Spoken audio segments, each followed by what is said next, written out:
So much of things that we need to see about. Surely I do have to spell them out. Cause you know as well as I do, the only way is put in more effort and less play. Because now, more than ever, we must show discipline, tolerance, and production to build a strong and better nation. I say that is the main foundation. So come, let us go hand in hand, because this is our land. Come, my brother, come, my sister, and let us build a nation together.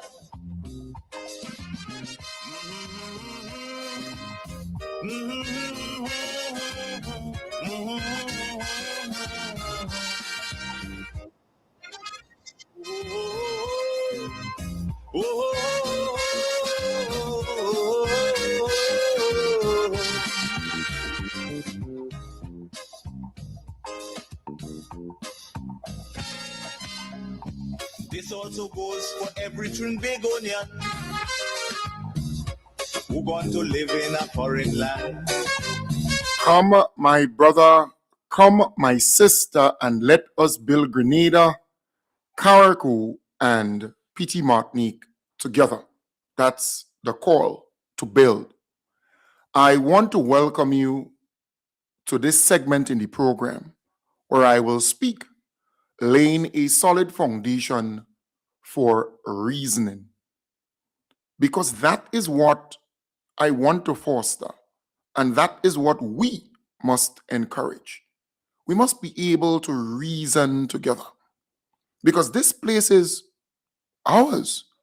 Grenada, Carriacou, and Petite Martinique belong to all of us.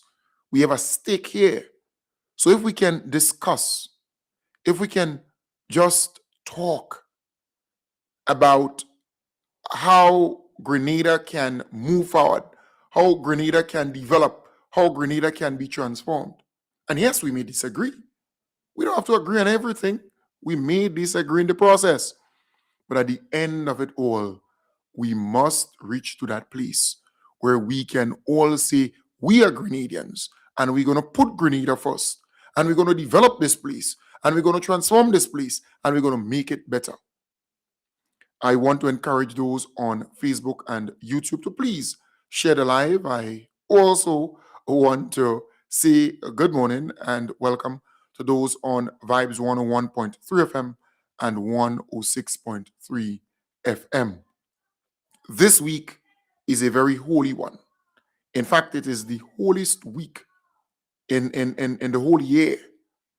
Once you pass or arrive at Palm Sunday, and that was March 29th, yesterday, and we will go all the way up to Easter Sunday, April the 5th, marking the most sacred week in the Christian calendar.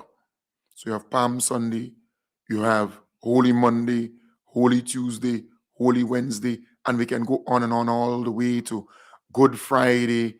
Then you have Holy Saturday, Easter Sunday. This is a very holy week.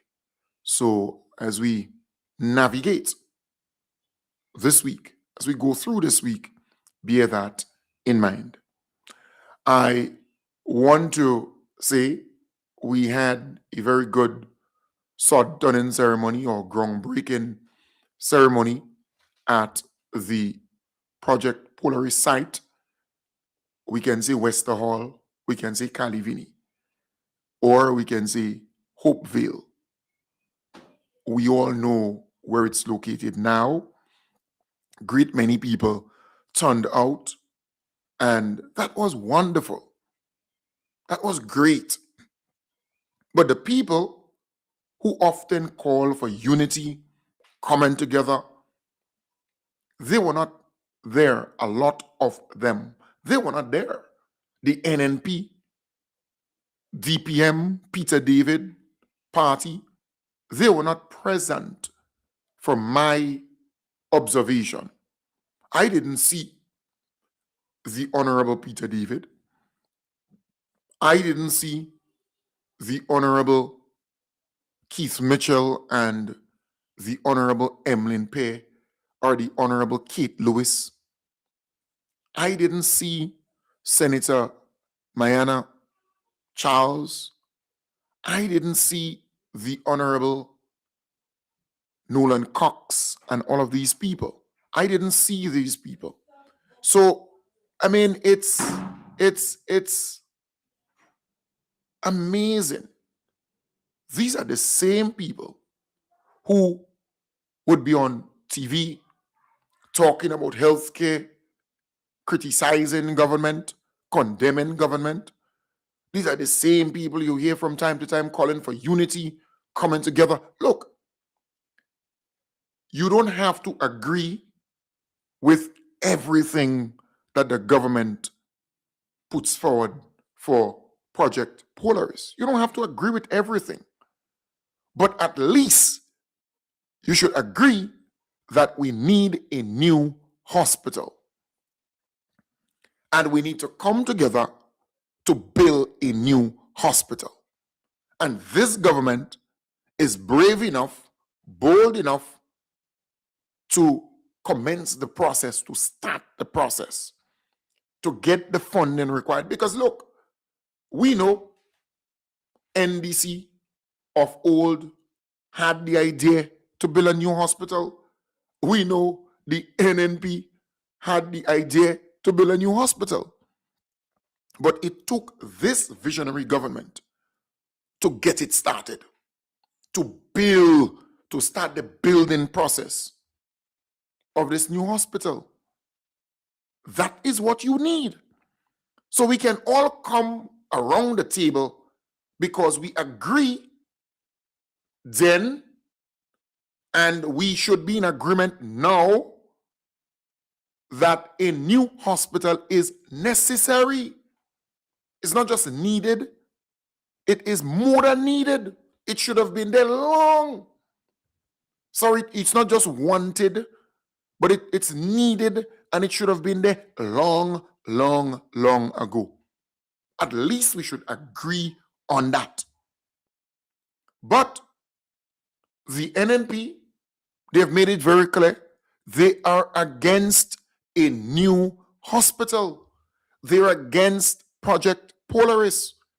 And they have unleashed a campaign, a PR campaign to misinform the general public, to distort the truth, and to cause division within our society around a project that should be one geared towards uniting the nation,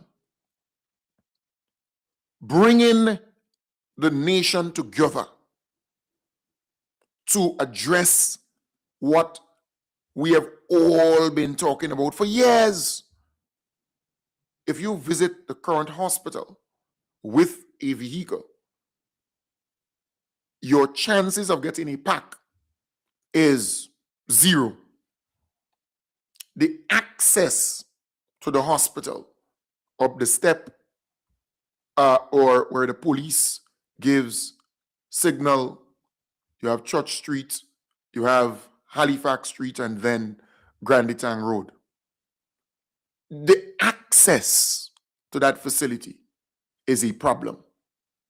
Then, in this day and age, with technology, with helicopters like crazy, small Grenada has about 3 or 4. It's a private venture, but you never know. Something could happen at sea. Something could happen in St. Patrick. Something could happen in Carriacou. Something could happen in Petit Martinique. And you may have to fly people down. Would you fly them to Tantine Plainfield and then having to pick them up from there and get them to the hospital? Or would you fly them to the stadium and then have to navigate the traffic in St. George's to get them to the hospital? There is no helipad, nothing like that. And then you look at the hospital itself, its location. It's almost in the sea. It's so close to the sea that the sea blast causes rusting, corrosion, and there is no room for expansion and improvement at that particular site. So we all could agree that we need a new hospital. And some people will say, why now? Okay, why not? Why not now?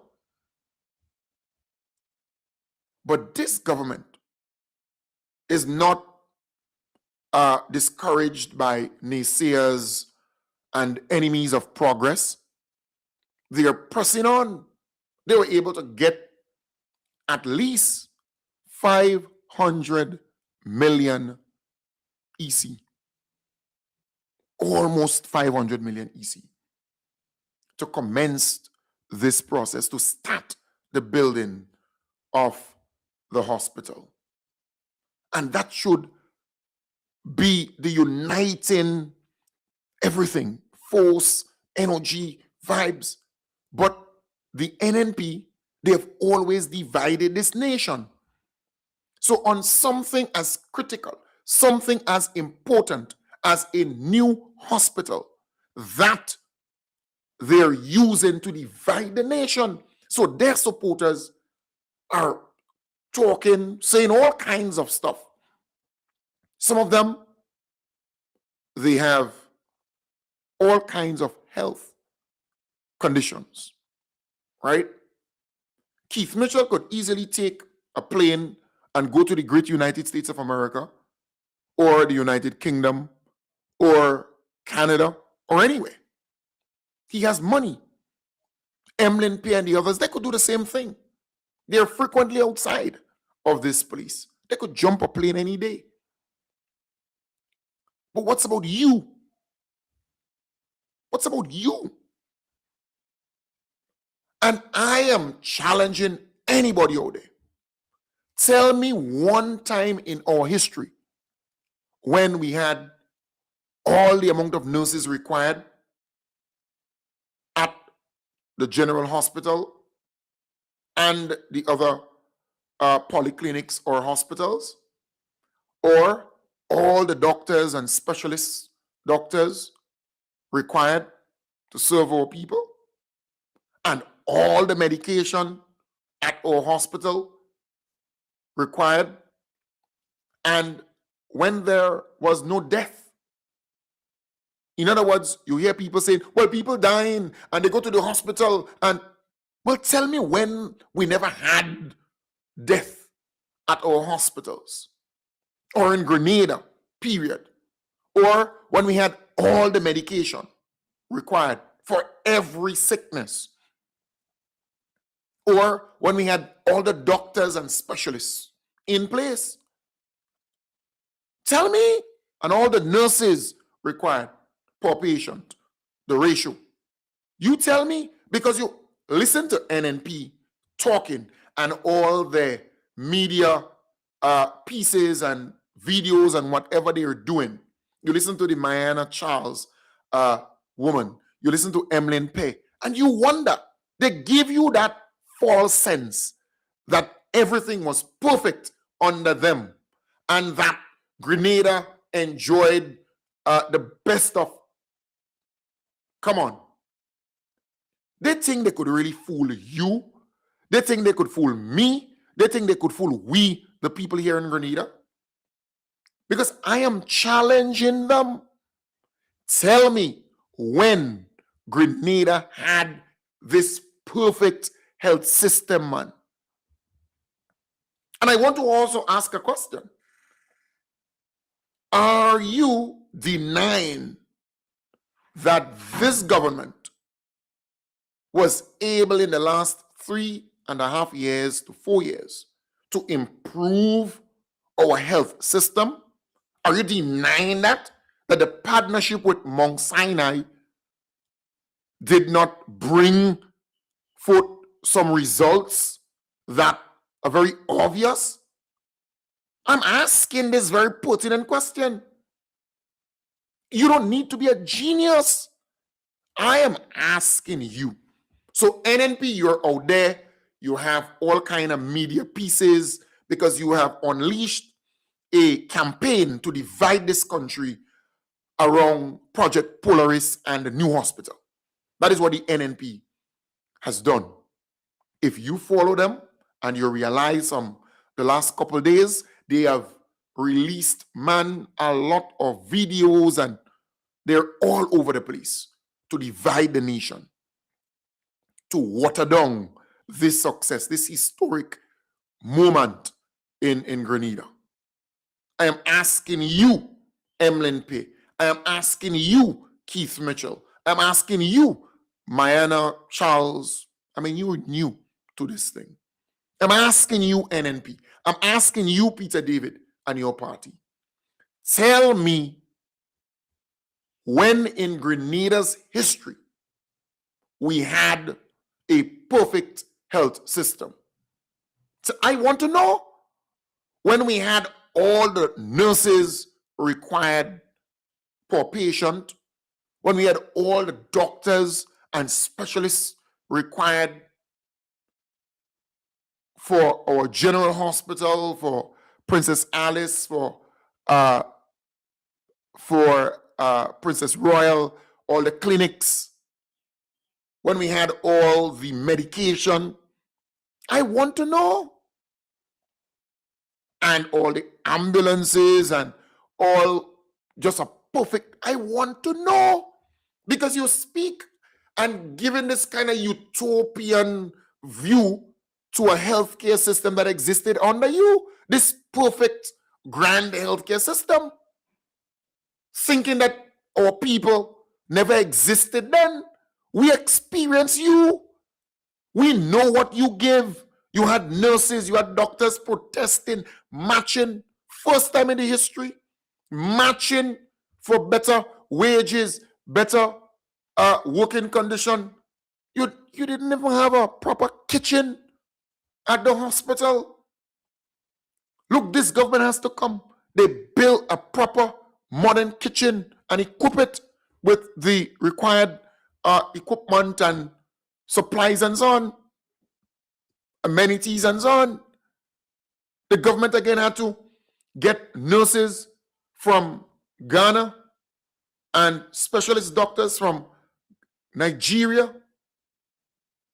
They had to say to SGU, we're giving 30 Grenadians scholarships, not 5, not 6, 30 to become medical doctors and support, and they have given scholarships to almost 81 or so young Grenadians to pursue nursing at the university. They had to come and do that.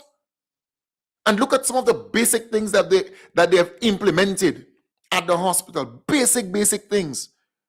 At the hospital, my mind goes back to Dr. Abigail, right? Dr. Abigail talking about, some basic stuff that the hospital never had.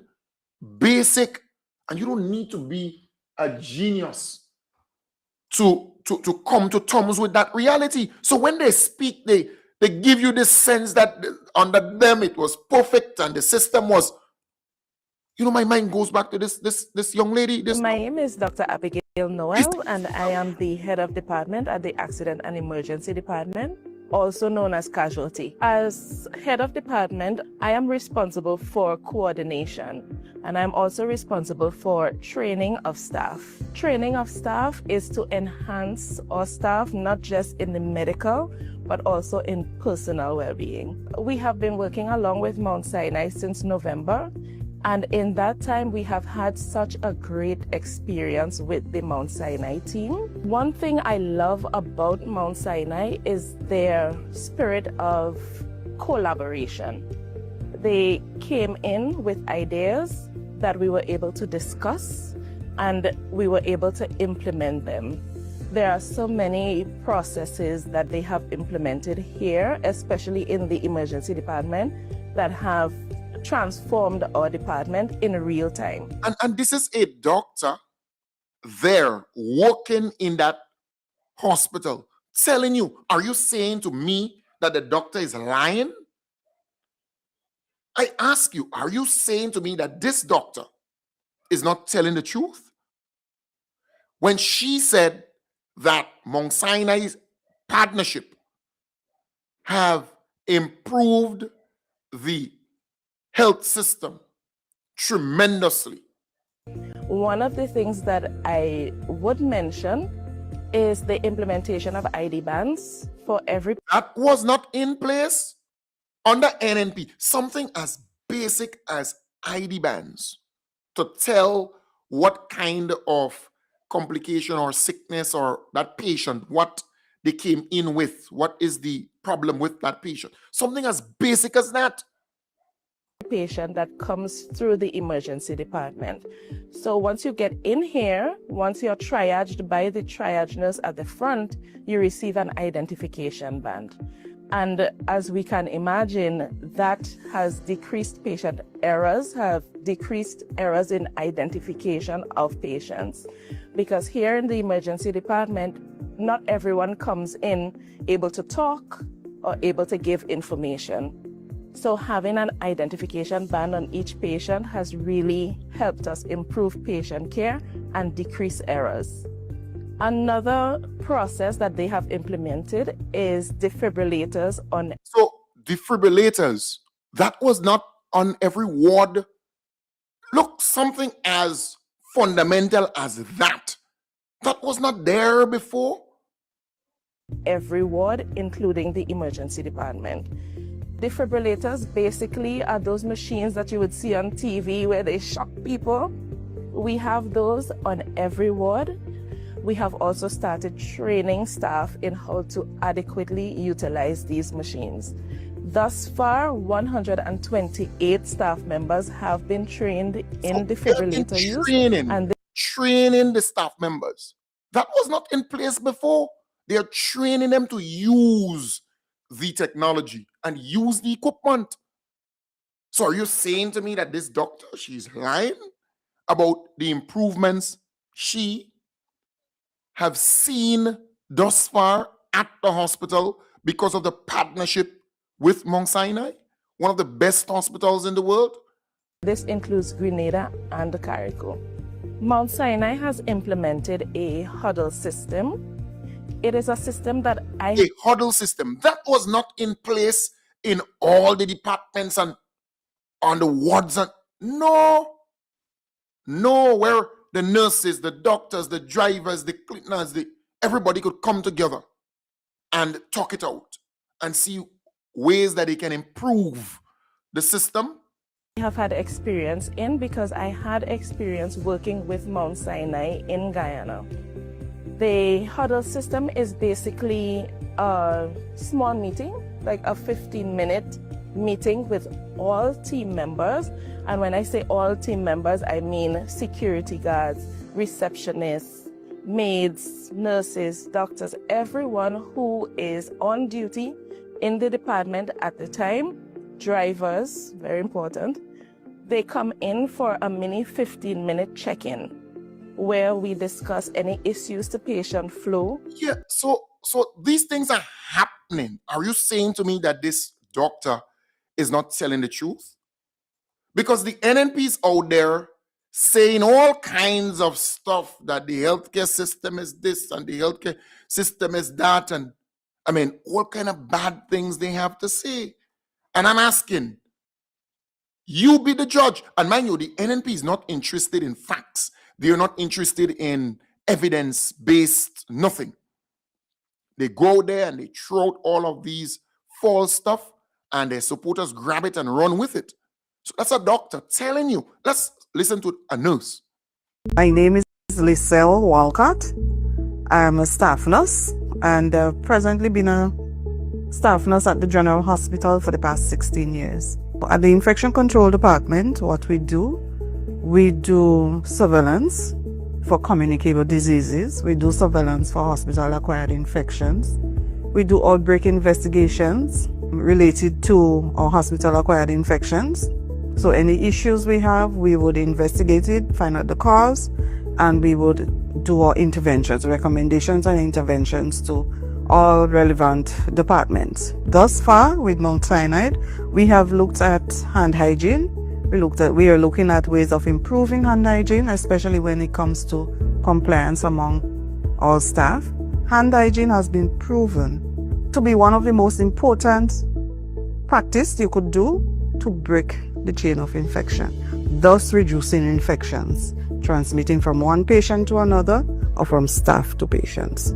Working along with Mount Sinai, I foresee that it will be a very good thing for us, especially working with our hand hygiene campaign that is going on now. They are looking into the products that we use, the practices that we do, to find out any loopholes, any gaps that exist. We're gonna address it, and going forward we'll be able to achieve a very high level of compliance amongst our staff. So high compliance is relatable to good care being delivered and safety across the board for everyone. I love being a nurse because it is challenging. I like helping people, but from an infection control standpoint, I am fascinated by bacteria, unfortunately. There are so many avenues, there are so many things. And in my opinion, I always say, being a nurse reminds you of God. Life is very tangible. You are reminded of that aspect, and then you are also reminded of the fact that you are making a difference. The simple things you do make a big difference in the outcome of a patient care for the relatives and everyone involved. So it is very rewarding, but it keeps you grounded because it's like God is still God. I'm looking forward to the new things they would bring on board for us. They have a lot to offer. And from my department, I'm eager to learn everything that they have to give and to teach and to share. Right. This is a nurse, 16 years working in the system, telling you about the improvements, telling you what she's eager to learn and know more about. Look at the amount of training they have done. And if you speak to nurses, if you speak to doctors in the system, they would tell you that the partnership with Mount Sinai has changed a lot at the hospital. And you don't need to be this petty political minded person. You know, you could just be open-minded.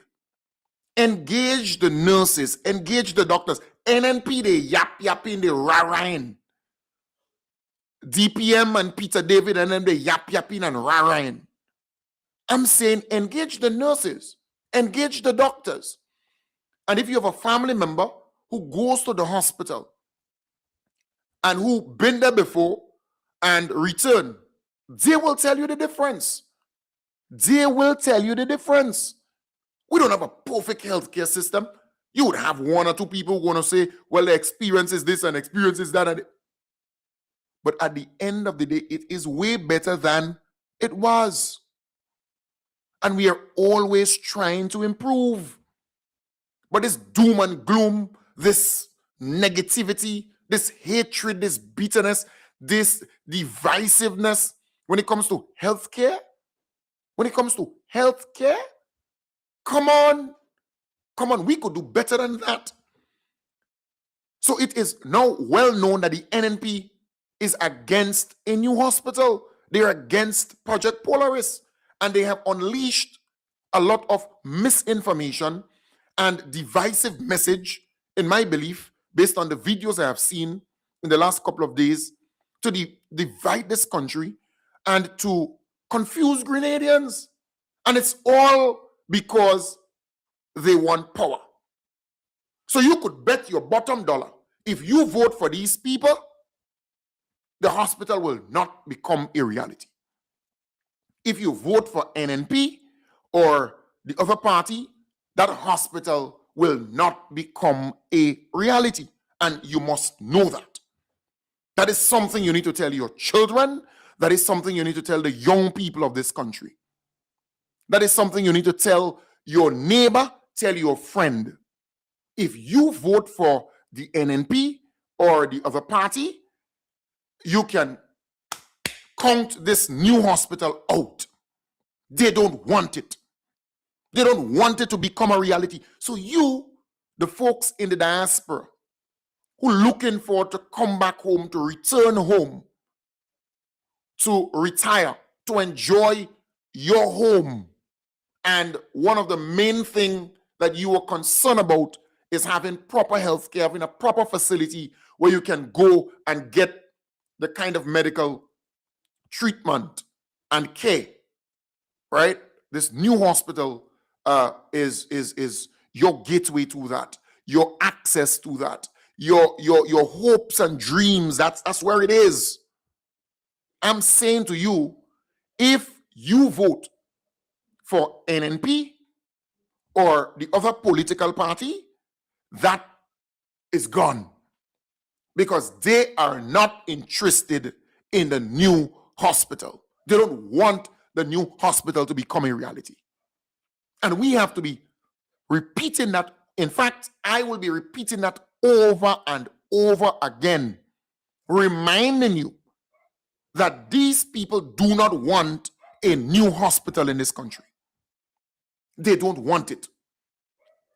And you must persuade or speak to your family members. So you who are in the diaspora, we have thousands of people in the diaspora. And I know you want to come back home, but you want to see a better healthcare system. You want to see a new facility with access and having a helipad and having the specialists and having not the one in the sea that we have in St. George's, but something better. Here we have the funding for it. We have the opportunity to transform this healthcare sector. And the government is not abandoning the old. No. They have been improving on the current healthcare system that we have. And that is a very, very good thing. And that's a good way of seeing this government. That's the vision. So they're improving what we have and they are building something brand new. So the transition will be so seamless. But I'm saying to you, the folks in the diaspora, you have influence. You send barrels back home. You send remittances back home, money. You support your family members and friends here. It is an opportunity for you to have a conversation with them. And you have to let them know that this hospital is a game changer for Grenada, Carriacou, and Petit Martinique. And the NNP is against it. And the other political parties against it.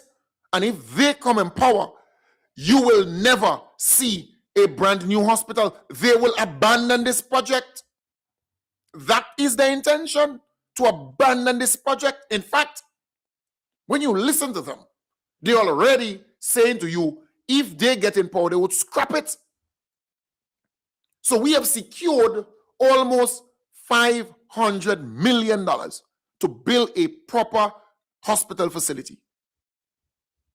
And I am saying to you, if the NNP is in power or gets in power, and the other political party, you can kiss this project goodbye,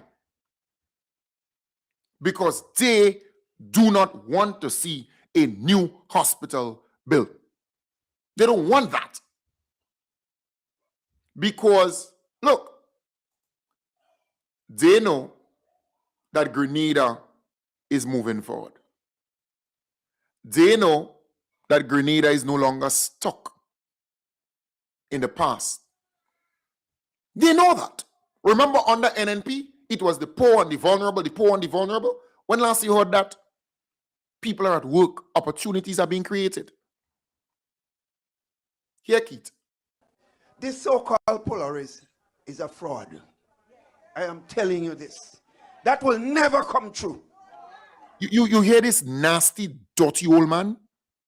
Huh? Keith Mitchell. This guy being Prime Minister of Grenada for 23 years and a half. This dirty old man. Look at him. This so-called Polaris is a fraud. I am telling you this. That will never come true. Yeah, that is how this guy thinks. And that is how he has always run this place. They want nothing good for Grenada. All they want is power, but they want, look, a project as important as the laying of pipes, this UK SIFT project, we have pipes 100 years old that people were drinking water from. And the NNP got under the NNP when David Cameron came to Grenada. He gave the assurance that funding will be available to upgrade the water project, the water system in the country. And the road, the Western Main Road. The Western Main Road. And the money was made available, a grant, where you don't have to pay it back. So that money was made available for the government of Grenada. The NNP was in power at the time. Do you know that the NNP refused to utilize that money to start the project, to get it going? And we lost that grant aid for the Western Main Road and for this water expansion project. We lost it. And thanks to the NDC, thanks to the Most Honorable Deacon Mitchell, thanks to the Honorable Andy Williams, thanks to the NDC team, they were able to go and renegotiate and plead and beg the UK government to at least reconsider. So after so much years of not getting the projects, the two projects going, they were able to go and beg them, and they were able to only get back one aspect, because it was two major projects, grant money. And I'm only highlighting this to show you how stink politically, how bad-minded, how nasty the NNP was and still is. They refuse. So we lost the both projects, but thanks to the NDC administration, they were able to plead and beg the United Kingdom to give them the two projects back. But the United Kingdom said, no, we can only spare you one, just one. And they were able to get the water expansion project going. And that is why we are seeing what we are seeing today. The laying of these pipes all over the country. The laying of these pipes, particularly in the south of the island, from the western side down to the south and so on. And the NNP started off by complaining and talking about the road condition and talking about, but now the project is coming to a close, an end. So the roads are being patched and fixed and so on. And then you're going to see the complete repaving of the roads, you know, a couple of months from today. You're going to see maybe 2 months or 3 months. So all the talk about roads and road condition, I could tell you, there is equipment here right now on island that we never had on island to fix our roads. To fix our roads, not just the pothole patcher. I'm talking about actual modern equipment. Where you have a St. Lucia company, Trinidad company. You would marvel in the coming months. You would see with your own eyes the kind of improvements on our roads. You will marvel. Just have patience. Just have some patience and you would see. And they're here to stay. You will see. We have now 2 asphalt plants functioning up and running, you will see. You will see with your own eyes. And that is what they're scared about. That is exactly what they're scared about.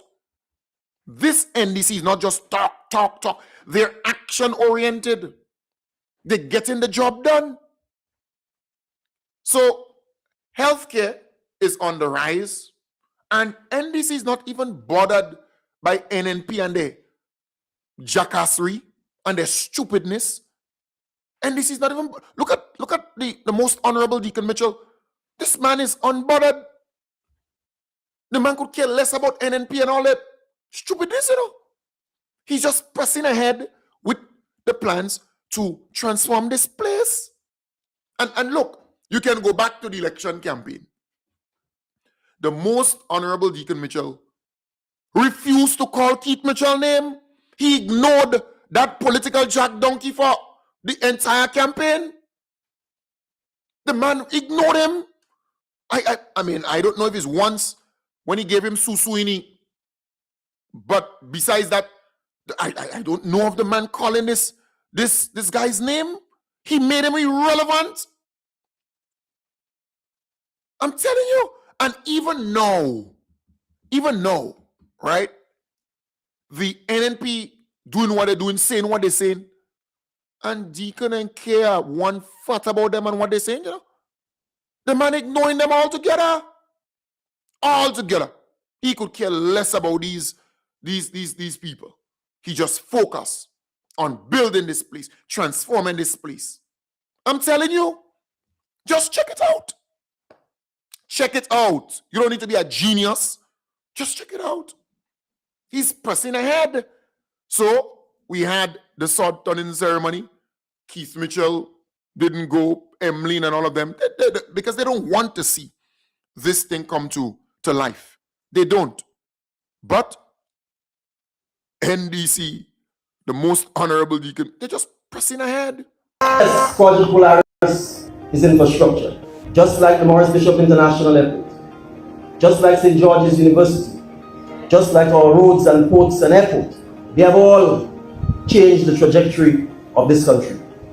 They've all expanded opportunity, strengthened our economy, and improved the social well-being of Grenadians and connected us to the wider world. So just as we build our roads to move our goods to and from our ports and airports and to trade, the building of Project Polaris is to move our human capital. A healthy nation, I repeat, is a productive nation. And this facility is the hardware of our health development. It will create hundreds of jobs during construction and thousands of high-value clinical and support roles upon completion. But if Project Polaris is hardware, and if it's the hardware for a healthcare revolution, it is supported by critical software changes. I name a few. The statutorization of our hospitals. We are moving toward a semi-autonomous hospital management structure to ensure efficiency, faster procurement, and better maintenance at our hospitals. We are moving towards national health insurance. We are laying the groundwork so that no Grenadian has to choose between their life savings and a life-saving procedure. The Minister for Health went through quite expansively the work being done to strengthen our primary healthcare systems. So while our general hospital may handle the acute, we are revitalizing our community health centers and medical stations to ensure that preventative care starts at the village level. And as the Minister also elaborated, right now, as we speak, the quality improvement program is taking place at the General Hospital. So beyond Grenada, Carriacou and Petit Martinique, we are deliberate in positioning Project Polaris and Grenada as a titan for healthcare in the OECS. We are signaling to the region that the Spice Isle is becoming and will become a hub for medical excellence, a destination for health tourism, and a sanctuary for specialized care that will draw eyes and investment from across the globe. Yeah, you see, they they don't understand the most honorable Deacon Mitchell. They don't. The NNP, you need to just sit and go back and look at a lot of videos, just learn. This man don't worry about the NNP and all that nonsense. And look, I would play a couple of videos, right? Short pieces. And tell me one thing that you get out of it. All right? I would play a couple of pieces and just tell me what you get out of it. So I'm starting here now. I wouldn't be talking, just playing a couple pieces for you and tell me what you gather out of all of this, right? So let me start off here. Officers of the Royal Grenada Police Force based at the Victoria Police Station will soon have a new building to call home as work continues to progress on the construction of a new station. The Ministry of Infrastructural Development is leading the work at the site where the old Victoria Hotel building is being renovated to create a clean, modern and functional space for officers attached to the Victoria Police Station. The two-story building is being renovated in 2 phases, with the first phase expected to be completed ahead of schedule by the end of March this year. GIS News visited the site to get a first-hand look at the work being undertaken. During the visit, we spoke with caretaker for St. Mark, Senator the Honourable Quince Britton, who provided insight into the project. We had this building which was bought by government, and we saw it fitting that we retrofit this building. This used to be the former Victoria Hotel, so we saw it best that we retrofit this building to accommodate the police. And the announcement was made by Minister for Education David Andrew, who said the initiative is part of a broader effort to reshape the education system by placing greater emphasis on technical and vocational training. He explained that the goal is to ensure skill-based education becomes a primary pathway for students rather than an afterthought. And so a number of things have been happening in the background. Our intent is to have technical education become a primary stream available from as early as 14 years, at the end of Form 3, thereabout, where students can choose to go off into that pathway and get training in that particular skilled area to the highest level. We call them centers of excellence because we want to make sure that they get excellent training to the highest level. So, Mr. Andrew noted that the program will focus on 4 key areas aligned with Grenada's economic priorities, helping to better prepare students for opportunities in critical sectors. So we've targeted agriculture, and we're working with the Maribor Farm School, the TMI Community College division there. We have targeted marine studies, fishing and boat building, and we are targeting Carriacou for that, given how important the fishing industry is for the economic livelihoods of persons in Carriacou and Petit Martinique. Again, we're targeting the TAMCC campus there, which was destroyed in Beryl. We are targeting hotel and tourism management, and for this we are partnering with the Hotel and Tourism Authority and other key stakeholders. We are considering the Carriacou Boat Building School, established through a partnership between a private investor and the Ministry of Carriacou and Petit Martinique Affairs, is emerging as a pivotal effort to safeguard the island's boat building heritage and stimulate local economic growth. Minister for Carriacou and Petit Martinique Affairs Tevin Andrews said the school is dedicated to preserving this vital cultural tradition while creating new revenue streams for the community.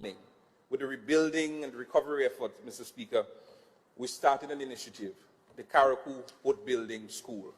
It's a partnership between a private investor who is Grenada's ambassador for investment, Mr.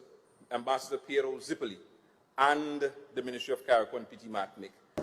The intention is, one, we will be able to preserve the tradition by teaching our people how to construct locally built boats.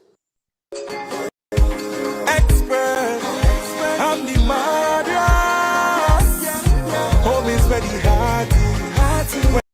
The Vet and Livestock Division of the Ministry of Agriculture, Lands and Forestry is reporting significant progress in its drive to boost the quality and quantity of meat and other products among livestock farmers throughout the island. The PR team caught up with veterinary officers on Monday during their routine visit to farmers who have received purebred pigs under the World Bank Food Security Enhancement Project. Field Officer for the Improved Breeding Program, Genevieve Charles, was happy to inform that to date, the number of piglets as a direct result of the breeding program now stands at 90. With the breeding program, we have been going out, assessing the farmers, doing the the livestock breeding application for farmers interested. With that process now, you can apply through the Facebook application portal, or we can also reach out and express your interest, and I can personally come out and do the application process. The initiative, hosted by the Ministry of Agriculture, Lands and Forestry, brought together farmers from across the island for 2 days of practical engagement. Day 1 focused on participants from the Eastern and Southern District, while Day 2 catered for farmers from the Northern and Western divisions. Officers from the Prairie Lasni Task Force were also in attendance, gaining first-hand insight into farming practices and the level of investment required in pineapple production. The sessions were led by agronomist and pineapple project coordinator Ronald O'Neill, who guided farmers through key areas such as plant nutrition, disease control, and weed management, critical components for improving yields and crop quality. It's important for me to double down and re-emphasize that if we don't accept that there's dignity in all work, then we will continue creating the apartheid system within the public service and within Grenada when it comes to the working people of Grenada. So it's important that we recognize, appreciate and applaud all work, and that we encourage all persons who work, because the importance here is productivity, and that we seek as much as we can to assimilate and to give them the benefits, whether it's salary increases, as we have agreed on here, or fringe benefits, or crucially, the ability to take care of themselves after they have left the active working force and have retired. We've demonstrated over the last 3.5 years our commitment to the people of Grenada, because it's the working people of Grenada who build Grenada, whether they are in the private sector or whether they are in the public sector. And we need to make sure that we always fear that we are as transparent as possible, and that we, to Mr. Mitchell's point, that we recognize that we're all on the same team. We have different roles to play. We are not enemies of each other. We are not opposing each other. It is important for us to, as much as we can, work in a collaborative and collective manner, because we are living and will continue to live in very uncertain, very turbulent, very unpredictable times. And as a small country that is open virtually to everything from the flu, the virus, the trade challenges, the geopolitical and security threats, it is important for us to create certainty within our industrial climate, within the working and industrial climate in Grenada. And I want to thank the two unions and the government negotiating team for ensuring that we didn't go past the first quarter of the year without putting our workers first and ensuring that there's little or no retroactivity to deal with, and that we can be current. Extremely delighted that we are at this stage here. Not only is the conclusion of the negotiation important, but I believe it's also historic in nature. For the last 2 rounds of negotiations, the one before and this one, the one before we were able for the first time to have a full collective agreement for those workers.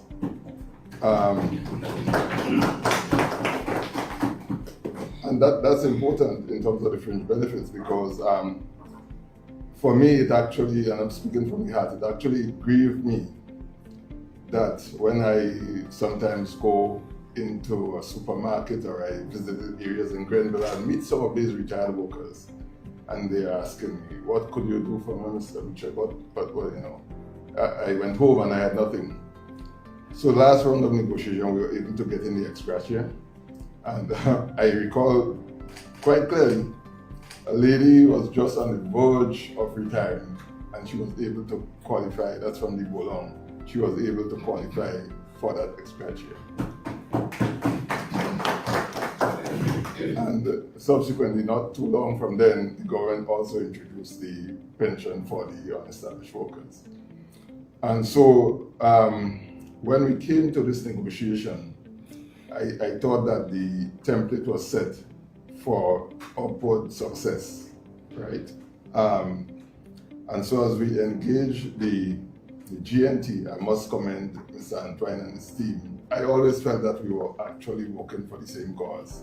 And so I really commend that team for that. And when we got to the whole concept of talking about the regularization and the workers being placed in the government scale, right? It is something that we have been talking about for quite a while. Because irrespective of how much salary increases they would have negotiated over the years, you could never, those workers, they were at the bottom end of the ladder. They could never really get to anywhere respectful. There are moments in a nation's journey when small steps are no longer enough, when moving forward requires bold action. Grenada has faced moments like these before. When our economy was largely dependent on agriculture, we established St. George's University, opening the country to a global knowledge economy. When our ability to connect to the world was limited, we built the Maurice Bishop International Airport, unlocking tourism, trade, and international access. And when there was no single space to bring the nation together at scale, we built the National Stadium. Each decision responded to a real constraint. Each one expanded what was possible. Each one moved Grenada forward. Today, we stand at another defining moment. Healthcare. The need for a system that is modern, accessible, and reliable. Care that people can depend on here at home. That step is now being taken. Through Project Polaris, a transformative national investment in the health and future of our people. Set across 84 acres between St. George and St. David, Project Polaris is a fully integrated medical city, bringing together care, learning, living, and well-being within one connected system, organized into 4 districts: healthcare, mixed use, housing, and community, and anchored by a central park with the new teaching hospital at its core. At its center stands a 250-bed climate-smart teaching hospital, developed in collaboration with Mount Sinai. Designed to global standards, this facility brings advanced care closer to home, specialized services for women and children, modern oncology and cardiology care, advanced diagnostics and surgical capability. Every element is designed to support healing, comfort, and dignity. The medical city is designed to operate seamlessly, with integrated services, efficient movement, and resilient systems to ensure continuity of care.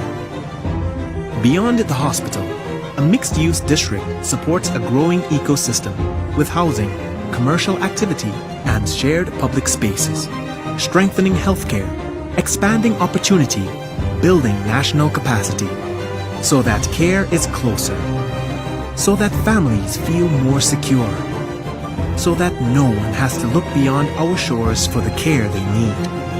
This is how a country stands for its people. Yeah, so you say hi and you leave. Say hi. Say good morning. Hi. All right, nice. Close the door. All right, nice. Yes, so again, folks, right, close the door.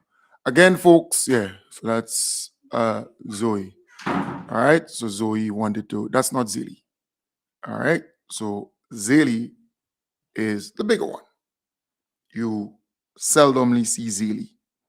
Very quiet, you know, but Zoe, she wanted to say hi. So again, she had the opportunity to do so. Folks, but in all of this video and all of these little pieces, what you gather from that? What you get from that? This is a government at work. This is a government with a vision. And the 4 pillars in all of the videos that I can pull out are education, healthcare, agriculture, and human resource, the people. The people. Some people underestimate this government. This government has a plan. A plan to transform this place we call home.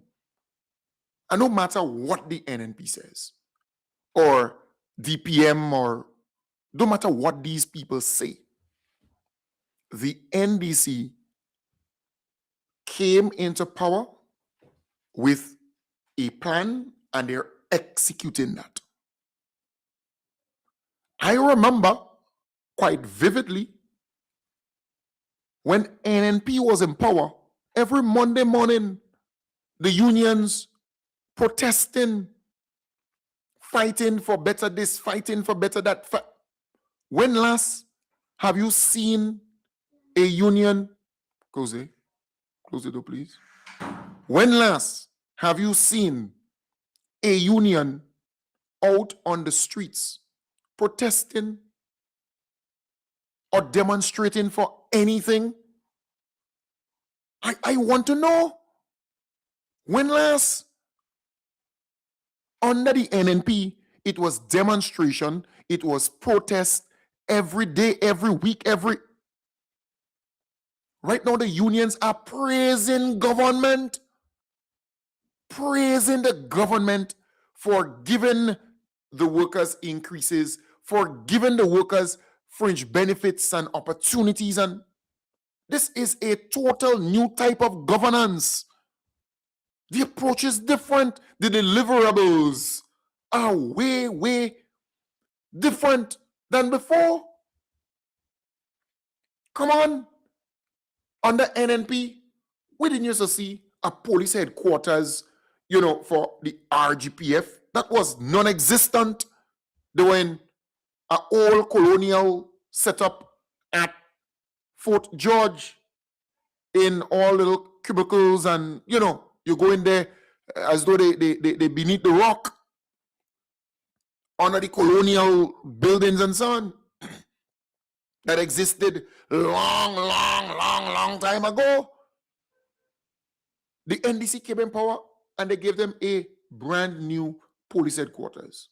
They spent millions of dollars to get that place to what it is. The NDC did that. The NDC fixed, renovated, upgraded the St. Paul's police station. The NDC fixed, upgraded the Hillsborough police station. The NDC is now fixing the Grenville police station, building a brand new police station. The one in Petit Martinique too. Remember when the police officers were filmed trying to cover that station because it was leaking and so on? The NDC fixed that too. And we can go on and on. Police officers, they were able to get pay and grade and increase in their salary. They are getting more money, $700 more. Come on. They have no problem for uniforms. They have no, their dignity has been restored. And then the police, the government is about to upgrade the Coast Guard. They're about to upgrade the fire services, Central Police Station. So a lot of work is happening for the police. Then you look at healthcare. Look at the medical stations.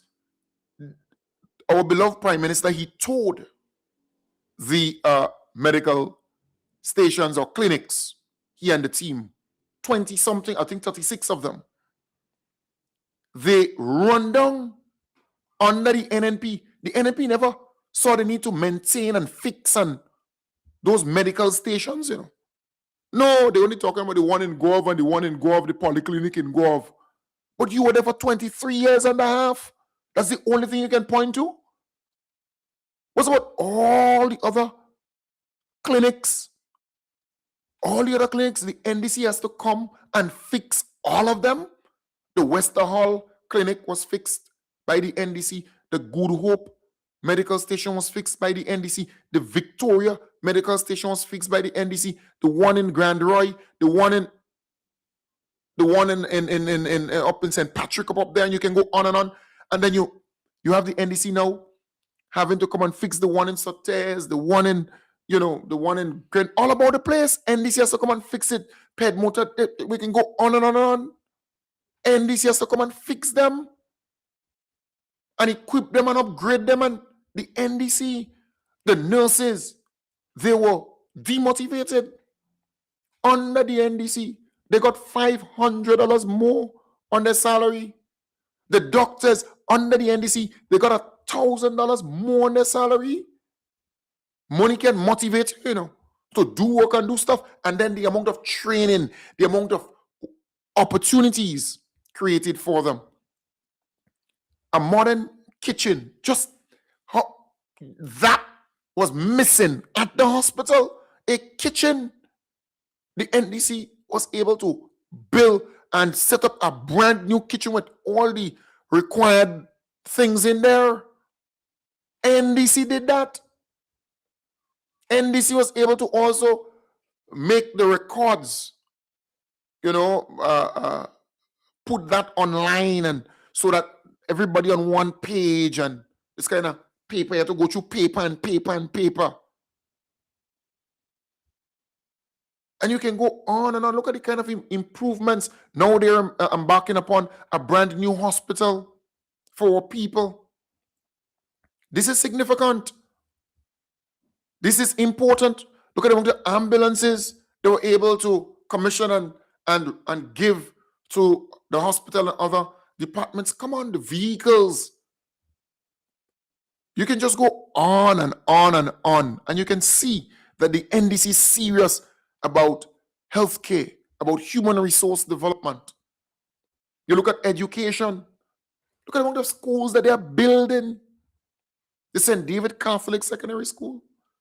The Grenville, the St. Andrew Anglican Primary School. The Grenada Christian Academy. The Calais government expansion. The School for Special Education expansion. Other schools with labs, and in Carriacou, the amount of schools that they have renovated and refurbished, and they have about 1 or 2 to build. The Florida government school, they soon to commence that project. Schools, the teachers, they have been regularized. Look at the amount of teachers who have been made permanent by this government. Look at the amount of fringe benefits the teachers and the schools are getting. They're getting benefits like crazy. We heard the president of the GUT praising the government. Then you have the free e-books and laptops, 4,000 plus for Forms 1 and Forms 2. The schools are becoming smart classrooms. Then you have the free hot meal program, 16,000 students are having a hot meal every day. Then you have the free tuition, TAM CC Nulo, $810, government paying that. The most amount of scholarships that ever passed in the history of Grenada is under this government to universities all around the world. Come on. You don't need to be a rocket scientist to see that this government has a vision for this country. This thing is clear. You have 30-something coaches in schools, in the sporting arena, localizing it. Sport development, it's taking place. Then you have the netball courts, the basketball courts refurbished and lit. Playing fields, reconditioned, upgraded and lit. You can have night activities, training and so on. The community centers in our communities, they have been refurbished, upgraded and so on. You have play areas in most of those playgrounds and so on. Never before. Look at what's happening. Look at what's taking place in our country. You don't need to be this bright person to understand what's taking place. You don't. The Maribor School for Agriculture, that's back up and running. TAM CC School for Agriculture. They have dormitories. They have boat building in Carriacou. They're about to light the Lauriston Airport. And when that process taking place, the lighting of the Lauriston Airport, I will charter the 2 Ospreys, and if there is a need to charter the Tyrrell Bay Express or the next boat, I will charter all of them if I have to. Mobilize and organize all people to go up there and celebrate this historic moment, the renaming of that airport, and the lighting, the night landing is coming to Carriacou, the night landing, and then you have the Windward Jetty. I hope nearly all of them will be ready at the same time. And then the commissioning of about 3 or 4 major roads, the road to the hospital and other projects in Carriacou. The Honorable Tevin Andrews, you can count on me.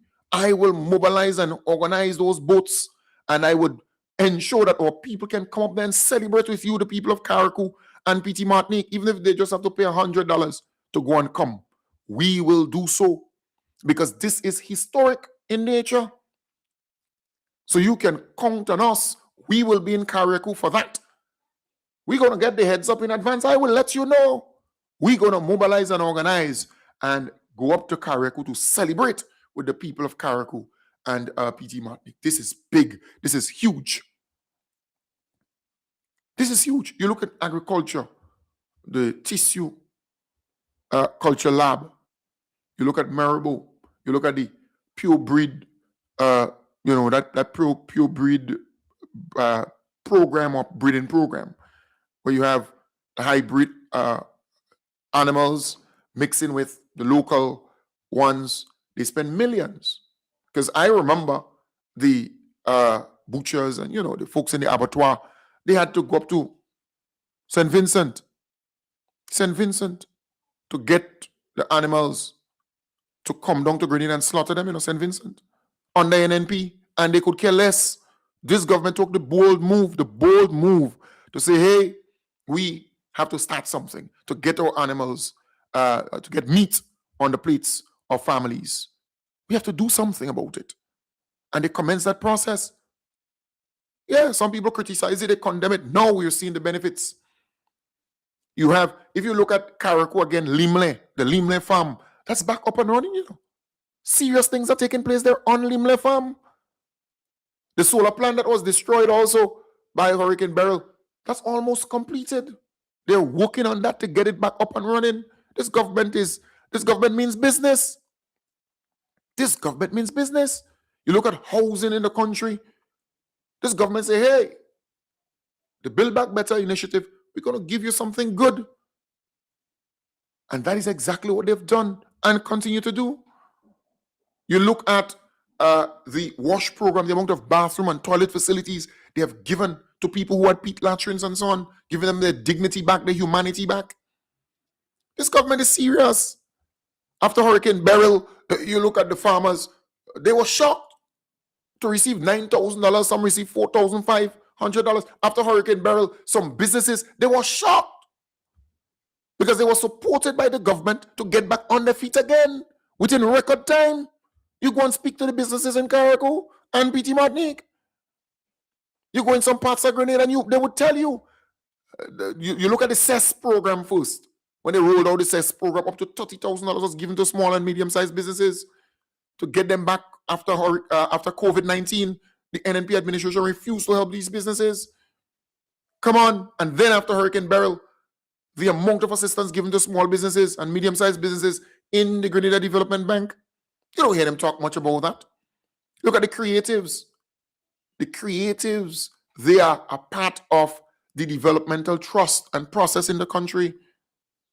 They were not talked about or even involved in anything during the NNP time. They were never considered, they were never seen as important in developing this country.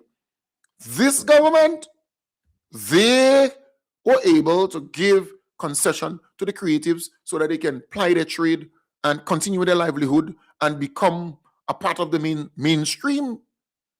Office was created for them. Soft financing was given to them and continue to be given to them. This is huge. This is big. Folks, this government is serious about the development of this country. They are serious. Look at youth in agriculture. women in agriculture, the digital workforce initiative, young people getting the opportunity, right? Elevate Her, the Elevate Her program, young people again. Young people, the Empower program, young men, they got more money as stipend, more money as a grant after completing the training. Then you have the New Imani training program. These young people, they're being transitioned and made permanent. Made permanent. They can testify to that, and they have gotten more money as a stipend. As a stipend. Look at the public officers. They were acting like they were in Hollywood. They are now regularized, made permanent, given security of tenure. There are people who are on crown lands, government lands for years with no title, no deed, no nothing. This government is giving them deed, giving them a plan, and say, hey, you can pass this on to your next generation. The housing needs. Look at Project 500. This government is serious about the development of our people.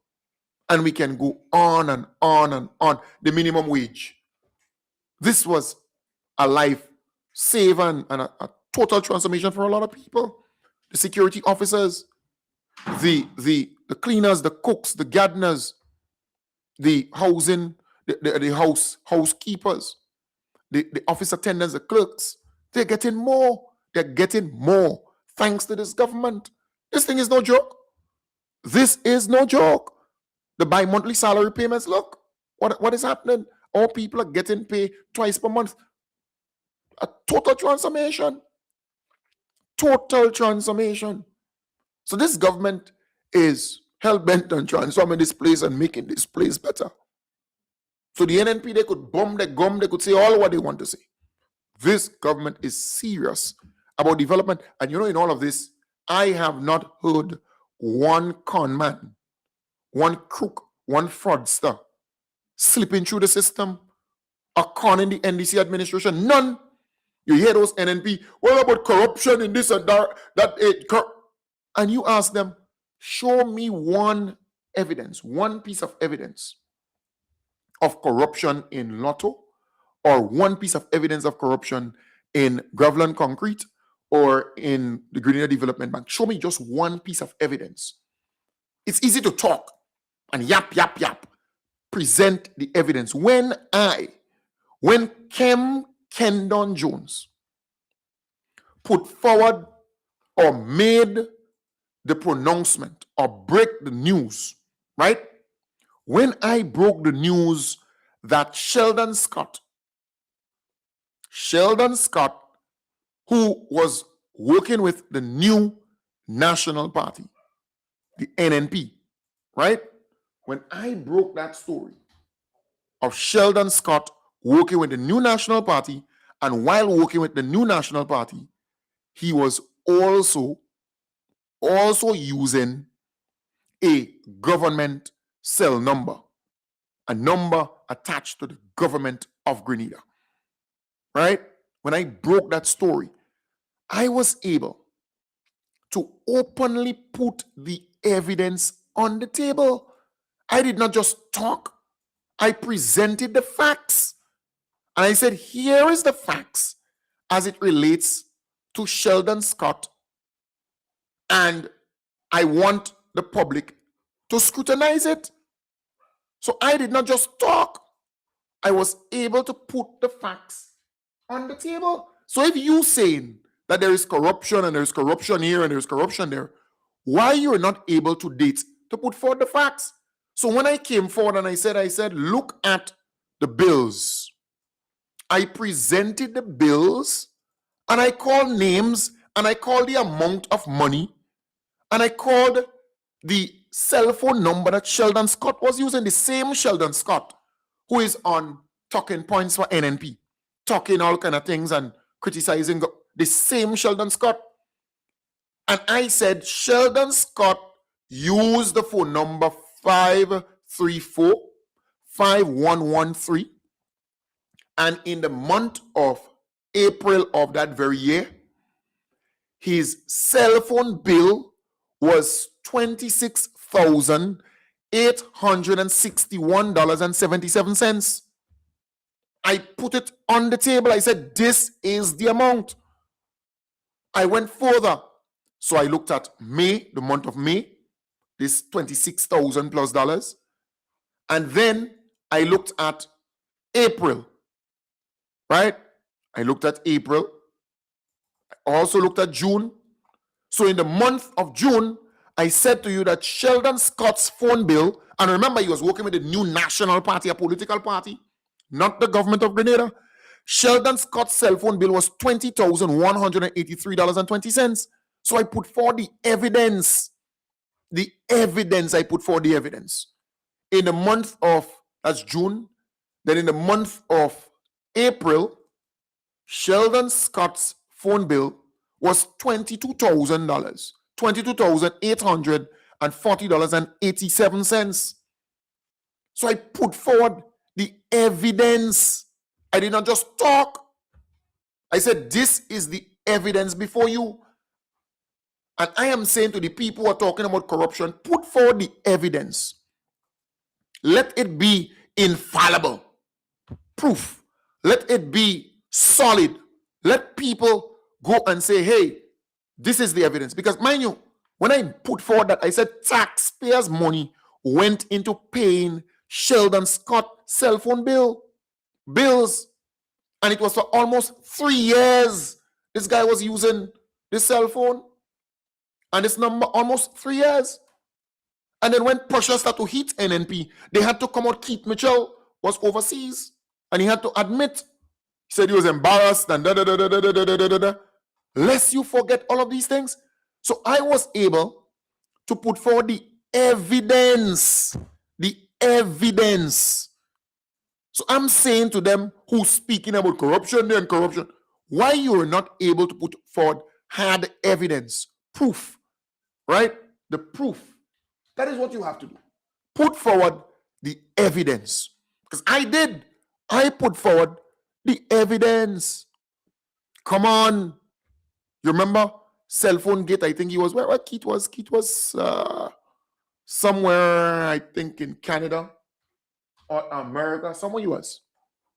Right? Somewhere he was, right? Let me see. Yeah, I put forward the evidence on that. Right? Let me see, Keith Mitchell. Yeah, because you see, they're talking about corruption, but they have not been able to put forward the evidence. I think Keith was I would not do anything. All right, so that's Sheldon Scott. You're right. So Sheldon Scott, right? So I'll come back to Sheldon Scott, where he admitted, and he, because pressure was mounting, and then Keith Mitchell was somewhere. Let me see. This is just a symptom of the problem. Now, if you left the government service and you're no longer government, what you doing? You know you have a phone, you're using it. You know the government paying. How could you sit there and accept that? You must have a conscience. And so he was referring to Keith. He was referring to Sheldon Scott, huh? Saying that colleagues and Grenadians, friends of Grenada, this is the kind of thing. It has happened in other countries, People have lost their jobs on the basis of this. It is just not fair, but some of us have to have our conscience. And I know sometimes I go to Trinidad, and I reach in Trinidad, I go in the VIP lounge, try to reach home, I can't make a call. They cut me off. But somebody not working with the government could be making thousands of dollars a telephone. Something ain't right. Right. So that was Keith Mitchell. Because pressure, I put that evidence in the public domain. I put it out there. I was not just saying corruption, and as they say now, corruption. No, I was not saying that. What I did is say, this is what was taking place under the NNP administration, and I called out Sheldon Scott.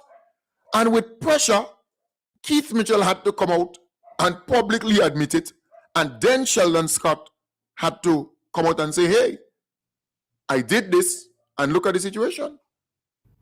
I would not do anything. that would end up costing the Grenadian taxpayer a single cent. That's what I will say. Government first took partial responsibility for former public officers still in possession of and utilizing cell phones belonging to government and incurring bills amounting to thousands of dollars. Now, Hard Talk host Sheldon Scott says he is taking responsibility. Dear P.S. Clark, I write to you regarding the matter of mobile account 1473-534-5113, currently in the name of the Government of Grenada. I acknowledge that this number was assigned to me in May 2013 in my capacity as Parliamentary Secretary in the Ministry of Youth and Sport and has been in my possession up to the end of my parliamentary stint in 2016, June 2016. Said number remained in my possession after June 2016, and as such, I accept full liability and responsibility for all charges incurred on said account Digicel number 1473-534-5113 from July 2016 to the present date. The former senator said he wants an amicable solution to the problem. Please note that I have discontinued the use of this number, and I trust between myself and your ministry. And you see, I was able to pressure this guy and expose him, and that is why he eventually discontinued using that and came out after public pressure. You hear me? And you know, right now, I think the matter is before the court because I think he's arguing the interest on it and all kind of stuff. But I did not just talk. I put forward the evidence. So I'm saying to those who are saying, well, there is corruption in this department or authority or statutory body, put the evidence on the table. Anybody could talk. Anybody could just accuse that person. You're accusing it, but where is the evidence? And that is why I said to people here, I want to see the evidence. But you have not brought forward no evidence, right? Nothing at all. But you want people to believe you. I say to you, up to this very day, point one conman, one fraudster, one con artist that were able to come through. Because remember, under the NNP administration, a lot of conmen and crooks came through under the NNP administration and robbed Grenada of millions and millions of dollars. Millions, almost $400 million. Come on. If you're a Grenadian, you have to feel proud of the NDC administration because not one conman, a convestor, a crook was able to slip through. Not even one. You must feel proud about that as a Grenadian. But folks, we have gone past the 9 o'clock hour by about 43 minutes.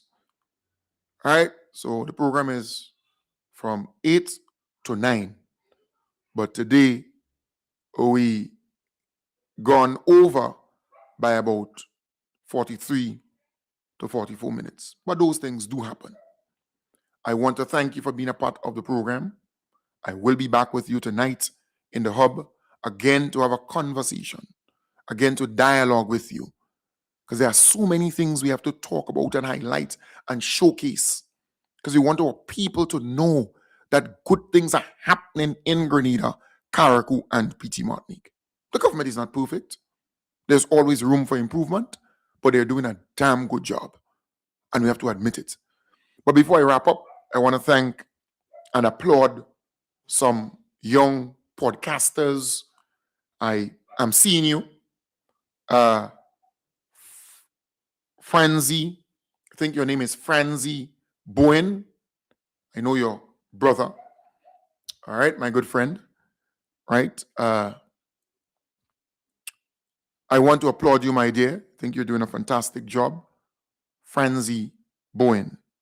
You have been posting stuff very positive, very focus driven. I want to applaud you. I want to encourage you to keep doing what you're doing. I notice you. I want to also applaud J. Alexander, this young man, brilliant chap. Keep doing what you're doing, my brother. I want to also applaud and recognize Gary George. You're doing a fantastic job. Keep doing what you're doing. I recognize you. I want to also recognize Robbie World. Well, Robbie, what is his? I forgot his actual surname. But you're doing a fantastic job, Robbie, with your podcast. Big up your whole self. I want to also recognize Ali Matura. You're doing a fantastic job, General. Keep doing what you're doing. I recognize you and I applaud you for the work that you continue to do to highlight the good things. I want to applaud Clint Williams. Clint, you're doing a fantastic job. You have the old schools like Eddie Frederick, Kim the King, Leo Joseph, and the team, all the, Milton Coyan and the guys. You all are doing a fantastic job. Right? They're the old school. They've been around and they continue to work hard. But there are some new, young, talented, futuristic. You are doing a fantastic job. Arona, Neptune on DMs with PM. There's this two young chap, the young lady and the young man. You all are doing a fantastic job. I want to applaud you. I want to recognize you. You all are doing a fantastic job, right? Keep doing what you're doing. Thank you for your service. Big up your whole self and continue to do it. You're going to get bashing you. They're going to attack you. They're going to have all kinds of things to say about you. But just keep doing what you're doing. So, folks, thank you very much. And if I miss out anybody, I do apologize. But, there's a young lady I saw this week. In fact, I was looking for her name. I saw her, I think, yesterday. Right? I think she started off by saying, I'm not formally dressed. I'm not that. But I come here to talk to you about, and she was talking about health and talking about Grenada and the development and so on. I was looking for her again on Facebook. I sighted her over the weekend. All right, I think she was in a light gray or something like that. I just, sorry, but I can't. I looked for it this morning. To be honest with you, I looked intensely throughout Facebook for that particular young lady. She had this kind of afro, burn kind, or you call it, cornrow, right? So someone is saying to me, her name is Rosalie. All right, Rosalie. Yes, I was looking for it. So thank you very much, my dear, if your name is Rosalind or Rosalie, thank you. You're doing a fantastic job. Keep it up. I applaud you. I notice you. And that's the way to go. For me, I love the fact that you have more people out there doing programs, podcasting. I don't see it as competition. I see it as a compliment. And people, you don't know me. I want to see more people out there doing that, speaking about the good things that the government is doing, highlighting it, bringing it to the fore. You're heroes. I love that. I applaud that. All right? Keep it going.